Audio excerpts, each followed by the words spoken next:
Welcome back, everyone. Mike McConville here one more time for String Tech. For those of you who are here for the first time, welcome aboard. This is the channel where we all band together and make the world a better place, one guitar at a time. I want to answer a few questions that have sort of popped up time and time again from all of the guys who have their TechDecks now.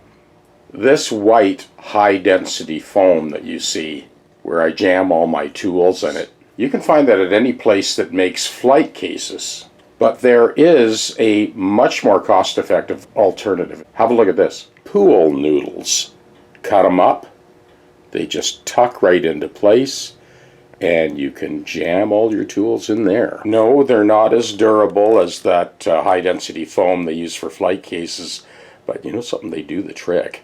And for the price of a pool noodle, you pick them up at the dollar store. You get 10 of them that'll last you the next 5 years. And I had a eureka moment this week. I thought I would share that with you. So as you can see, I keep a few hundred tools at my fingertips using that foam and having everything ready to snap up and go.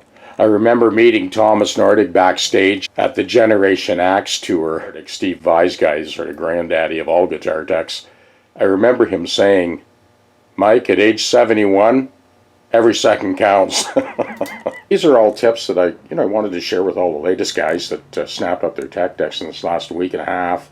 Stefan in Gatineau, Quebec, Mark in Jamestown, Kentucky, and William in Kernersville, North Carolina.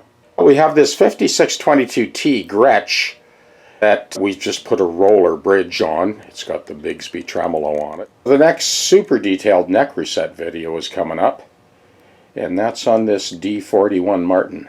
Thank you for joining us again at String Tech. Stay tuned. Lots more coming up.